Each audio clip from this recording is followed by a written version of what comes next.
Plusieurs personnes se livrent à du jeûne, à de la prière, à une vie de sanctification, pas dans le but d'être régénéré, d'être transformé par la puissance de Dieu, mais dans l'intention de produire la puissance et la gloire. Pour attirer à lui des foules et attirer à lui des personnes où il exerce une autorité d'influence, d'impact sur des personnes. C'est la raison pour laquelle, après avoir atteint ce sommet de gloire et de manifestation dans l'église, on peut voir des personnes se coucher au sol et les hommes de Dieu marchent sur eux.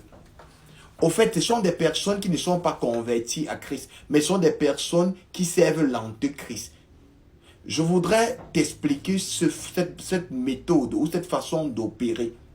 Si quelqu'un a cru en Christ, il est mort à Christ. Et s'il est mort, ce n'est plus lui qui vit, c'est Christ qui vit en lui. Donc un homme de Dieu ne saurait être un faiseur de miracles. Mais Christ fait son miracle au travers des hommes de Dieu. En prêchant l'œuvre de la croix, la puissance de l'évangile est manifeste. Et les âmes sont transformées. Pas par la puissance de l'œuvre du serviteur, mais à la puissance de l'œuvre de la croix.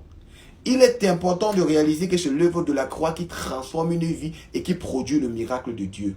La deuxième des choses, il est important de connaître que les dons du Saint-Esprit, dons de parler en langue, dons de prophétie, dons de ceci, est une manifestation du Saint-Esprit. Tous ces dons du Saint-Esprit se manifestent au travers des hommes, pas selon les capacités humaines, mais selon le projet de Dieu pour les vies avant la fondation du monde.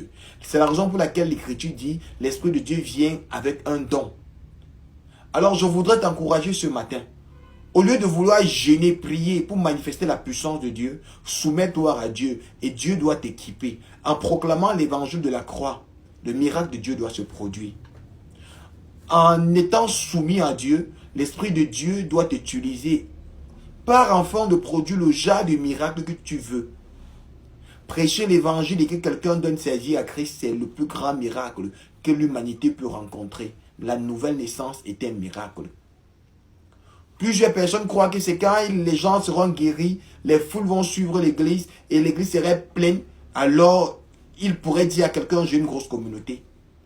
Dieu ne valide pas une communauté sur le nombre, mais sur le nombre de personnes que lui-même il a appelées, qui est soumis à lui, à des personnes qui vivent et qui sont attachées à sa personne.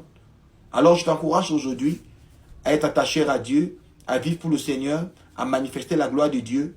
Arrête de gêner, de prier, de faire des choses pour le Seigneur, mais laisse le Seigneur t'utiliser puissamment.